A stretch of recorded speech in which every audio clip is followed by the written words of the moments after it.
उत्तर प्रदेश विशेष में आप सभी का स्वागत। मैं आपके साथ तरन्नुम जहां शेख। बुलेटिन की शुरुआत करते हैं। ज्ञानवापी मस्जिद मामले पर आज सुनवाई हुई है। मामले में अगली हायरिंग 2 दिन बाद यानी कि 26 मई को होने वाली है। जिला जज डॉक्टर अजय कृष्ण विशेष की अदालत ने यह आदेश जारी किया है। वाराणसी जिला कोर्ट ने सर्वे रिपोर्ट पर दोनों पक्षों को 1 हफ्ते में आपत्ति देने के लिए कहा है और इसी के साथ दोनों पक्षों को फोटो और वीडियोग्राफी की कॉपी भी देने के लिए कहा गया है। 26 मई को अंजुमन इंतजामिया मस्जिद कमेटी के रूल 7 और ऑर्डर 11 के तहत प्रार्थना पत्र पर सुनवाई होगी। आपको बता दें कि हियरिंग में मां श्रृंगार गौरी और ज्ञानवापी का मुकदमा सुनना योग्य है या नहीं, इस बात पर चर्चा होगी।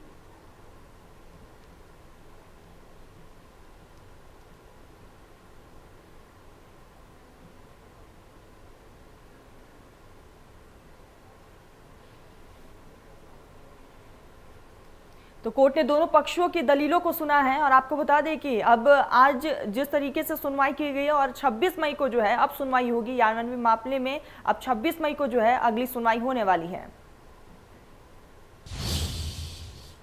ज्ञानवापी मामले में कोर्ट में सुनवाई हुई। कोर्ट मामले में अब 26 मई को सुनवाई करेगा। वही गौरी श्रृंगार मंदिर होने का दावा करने वाली 4 याचिकाकर्ताओं ने हमारे सहयोगी से खास बातचीत की। क्या कुछ कहा है उन्होंने, हम आपको सुनाते हैं। हमारे साथ चारों याचिकाकर्ता महिलाएं हैं। आज कोर्ट ने कह दिया 26 तारीख से सुनवाई शुरू हो जाएगी। जी 26 से शुरू हो जाएगी। एक बड़ी जीत के तौर पर आप लोग देख रही हैं। बिल्कुल अभी आप लोग कुछ ज्ञानवापी को लेकर, बाबा भोलेनाथ को लेकर कुछ गा भी रही थी। क्या गा रही थी आप लोग? करते हैं मेरे भोले, मेरा नाम हो रहा है, मैया आपकी कृपा से सब काम हो रहा है। सब काम हो रहा है बाबा की कृपा से। आप खुश हैं? बहुत ज्यादा बहुत खुश हैं। सारा काम हो रहा है। उम्मीद है कि जल्दी अब जो अब मंदिर में श्रृंगार गौरी की पूजा का अधिकार मांगा है रोजाना, वो मिल जाएगा। बिल्कुल मिलेगा, बिल्कुल मिलेगा, बिल्कुल मिल जाएगा। 26 तारीख को जब सुनवाई होगी फिर आप आएंगी। क्यों नहीं आएंगे? आएंगे। क्यों नहीं आएंगे? और इसी तरह महादेव के नारे लगेंगे। हर हर महादेव के नारे लगेंगे। और भी लोग हैं, उनसे भी बात कर लेते हैं। आप अभी कुछ गा रही थी, क्या था वो महादेव को लेकर? वो तो बहुत ही जो है कि हम लोग महादेव के ऊपर है। मान कुन्ना भैरो बाबा रान कोई बाकी, हर हर बम बम बोल रहा है, काशी बम बम बोल रहा है। और एक और वो भी गाना है कि सब जो काम हो रहा है वो बाबा के आशीर्वाद से हो रहा है। बाबा आपकी कृपा से सब कार्य हो रहा है, बाबा आपकी कृपा से सब कार्य हो रहा है। करते हो मेरे बाबा, मेरा नाम हो रहा है, बाबा आपकी कृपा से सब काम हो रहा है। बाबा की कृपा से सब काम हो रहा है। चारों महिलाएं हमारे साथ थी जो याचिकाकर्ता हैं। उनका कहना है कि बाबा की कृपा से काम हो रहा है और 26 मई से जब इस मामले में सुनवाई शुरू होगी वो अपनी जीत को लेकर बेहद आश्वस्त हैं और उनका कहना है कि रोजाना मां श्रृंगार गौरी की पूजा अर्चना का अधिकार उन्हें मिलेगा। सहयोगी सूर्या के साथ आशीष सिन्हा, इंडिया न्यूज, वाराणसी। तो वही ज्ञानवापी को लेकर हिंदू पक्षकार सोहन लाल वर्मा से सहयोगी ने खास बातचीत की है। क्या कुछ कहा है हम आपको सुनाते हैं। हमारे साथ हिंदू पक्षकार सोहन लाल आर्या जी हैं। सोहन लाल जी, आज अदालत में आप मौजूद थे। अदालत ने क्या आदेश सुनाया है आज? माननीय सुप्रीम कोर्ट के दिशा निर्देश के अनुसार वाराणसी जिला जज की जो विश्वेश जी के माननीय न्यायालय में उन्होंने सिर्फ इतना 30 सेकंड में ये कहे कि 26 तारीख से सुनवाई होगी। और जब हम लोगों ने ये कहा कि हमें वीडियो का फोटोग्राफी चाहिए, क्या आप शुल्क देकर उसको ले सकते हैं। और सारे सुनवाई सब के सब 26 तारीख से ही सुनवाई होगी। कोर्ट ने यह भी कहा कि अगर किसी भी पार्टी को सर्वे रिपोर्ट को लेकर ऑब्जेक्शन फाइल करना है तो वो ऑब्जेक्शन फाइल कर सकती है 1 हफ्ते के भीतर। हाँ कर सकते, लेकिन उसकी भी सुनवाई 26 तारीख के बाद होगी। तो 26 तारीख से सुनवाई शुरू हो जाएगी। हाँ 26 तारीख से सुनवाई होगी सभी पहलुओं पर। सभी पहलुओं हाँ, पर 26 उसके 26। और जीत को लेकर सोहन लाल आर्या जी पूरी तरह से आश्वस्त हैं। बिल्कुल बिल्कुल, यह विजय की पहली सीढ़ी है, बाबा की कृपा है। चलिए, विजय को लेकर पहली सीढ़ी है। सोहन लाल आर्या जी बेहद आश्वस्त हैं अपनी जीत को लेकर। सहयोगी सूर्या के साथ Ashish Sinha, India news, Varanasi. Gyanvapi case में वाराणसी के जिला कोर्ट अब 26 मई को अगली सुनवाई करेगा, जिसको लेकर हमारे संवाददाता ने मुस्लिम पक्ष के वकील मोहम्मद रईस अंसारी के साथ खास बातचीत की है। क्या कुछ कहा है मोहम्मद रईस अंसारी ने, आपको सुनाते हैं। ज्ञानवापी मस्जिद को लेकर जिस तरीके से लगातार विवाद चल रहा है, वैसे में हमारे साथ मुस्लिम पक्ष के अधिवक्ता मोहम्मद रईस साहब हैं। रईस अहमद अंसारी साहब, आज क्या मामला हुआ? जी, आज आदेश पर फाइल लगी हुई थी और आदेश हुआ आज, और आर्डर 7 रूल 11 की एक दरखास्त पेंडिंग थी, आर्डर 7 रूल 11 CPC की। उस पर सुनवाई के लिए 26 तारीख की तारीख नियत हो गई है। 26 तारीख को उसकी सुनवाई स्टार्ट हो जाएगी।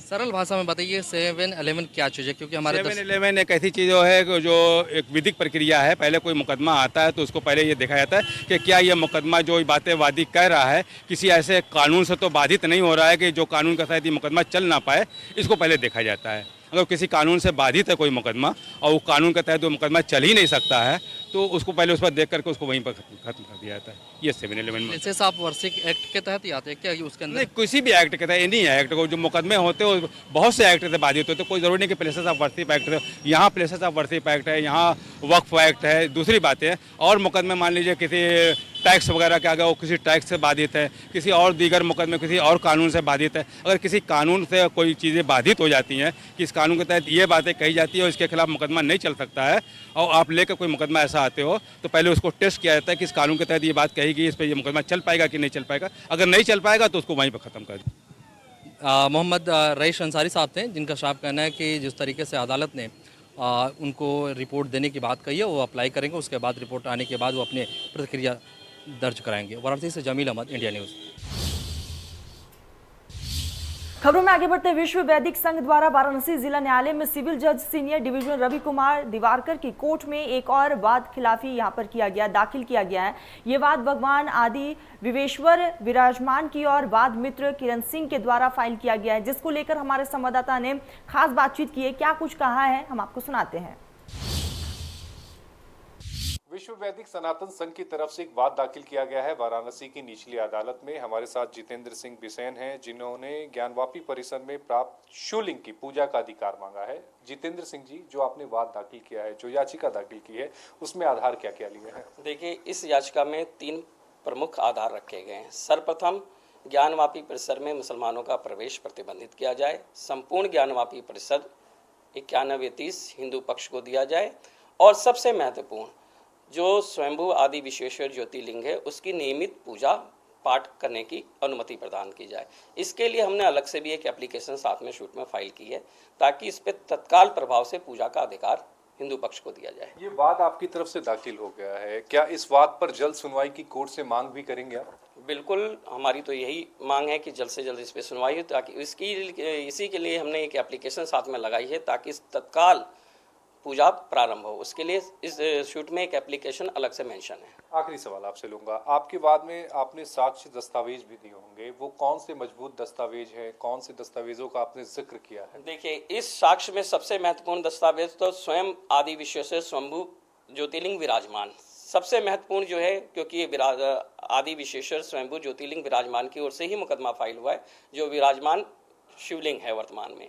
और बाकी पुराणों का बहुत सारा उल्लेख और कई ऐसे उल्लेख हैं जो कई मुकदमों से लेकर इसमें डाले गए हैं, तो वो न्यायालय के विषय हैं, जिसको मीडिया के सामने तो खैर नहीं रख सकते। लेकिन बहुत सारी ऐसी चीज़ें हैं, बहुत सारे ऐसे प्रमाण हैं जो इस वाद में उल्लेखित किए गए हैं। तो आप पूरी तरह से कॉन्फिडेंट हैं कि पूजा का अधिकार मिलेगा? बिल्कुल मिलेगा, 100% मिलेगा।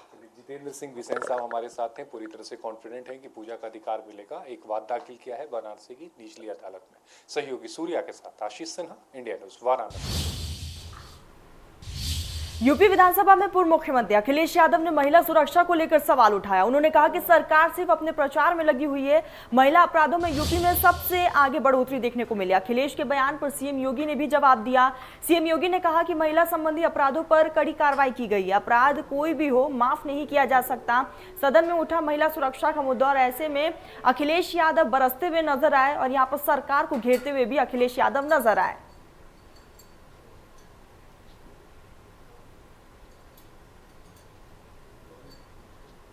की बात कर रही हो और जो सबसे ज्यादा अपने आप को प्रचार में इस बात के लिए प्रचार कर रही हो कि वो सबसे ज्यादा संवेदनशील है महिलाओं को लेकर के, बेटियों को लेकर के, लड़कियों को लेकर के। लेकिन अगर हम देश के और उत्तर प्रदेश के आंकड़े देखें तो महिला अपराधों में यूपी सबसे आगे है। अगर ये आंकड़े सरकार नहीं मानती है तो सरकार ये बताए कि सरकार के पास जो सिस्टम है डायल 100 जिसको डायल 112 कर दिया है, उसके आंकड़े क्या कहते हैं। 1090 जो बना। तो वही शिवपाल से मिलने के बाद आजम खान का बयान सामने आया, अब तक मैंने किसी दूसरी पार्टी की तरफ नहीं देखा था, अब मैं दूसरी पार्टी के नेताओं से मिलूंगा भी। तो आजम खान ने यहाँ पर बड़ा बयान दिया है। उन्होंने कहा है कि जो भी आएगा उसका स्वागत है, मैं किसी से नाराज नहीं हूं। और जो नाराजगी है उन्होंने उसको लेकर कहा कि मैं किसी से नाराज नहीं हूं। और जिस तरीके से अब दूसरी पार्टी से मिलने को लेकर जो बातें हुई है उसमें आजम खान ने कहा कि पहले मैं किसी पार्टी की तरफ नहीं देखता था, लेकिन अब जो है दूसरी पार्टी के नेताओं से भी मैं मुलाकात करूंगा।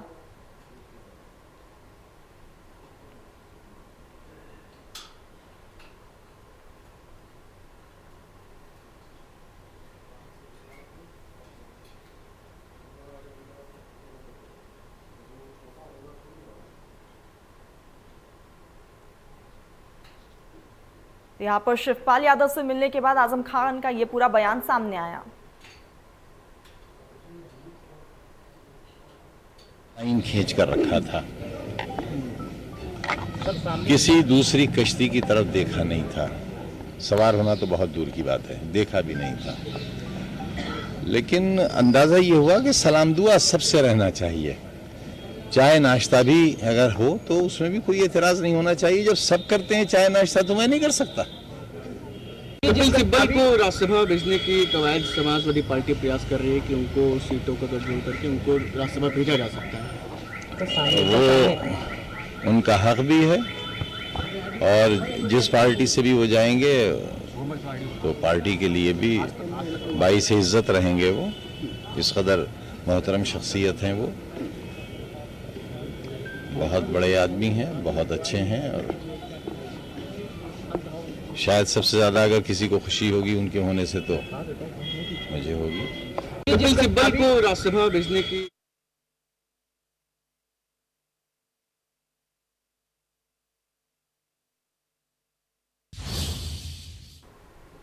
तो वही उत्तर प्रदेश माटीकला बोर्ड के अध्यक्ष ओम प्रकाश गोला प्रजापति ने मंगलवार को मुजफ्फरनगर पहुंचे, जहां उन्होंने शिल्पकारों के साथ लोकवाणी सभागार में समीक्षा बैठक की। इस दौरान उन्होंने शिल्पकारों से चाइना की तर्ज पर मिट्टी के डेकोरेटिव आइटम्स पर बातचीत की है। साथ ही सरकार द्वारा तमाम योजनाओं का भी जिक्र इस दरमियान किया है और इस दरमियान कई मुद्दों को लेकर जो है बातचीत की गई।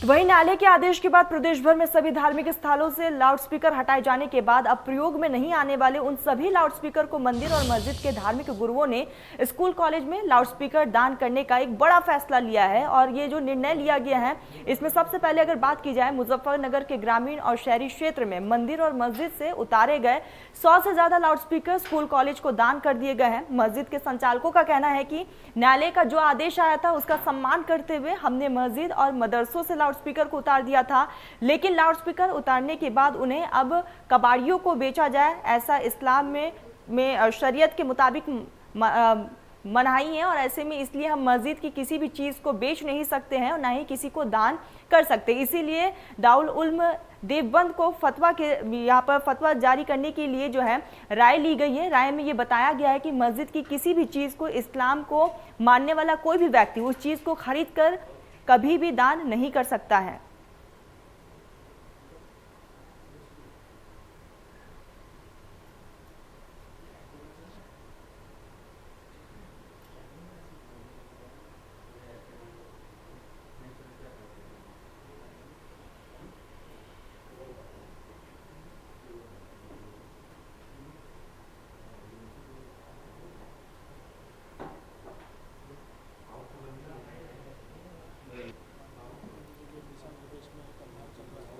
जो भी धार्मिक स्थलों से जितने भी लाउड स्पीकर और ऐसे जितने भी यंत्र जो उतारे गए थे। चलिए, तो उत्तर प्रदेश विशेष में फिलहाल बस इतना ही। देश प्रदेश की तमाम बड़ी खबरों के लिए आप देखते रहिए इंडिया न्यूज।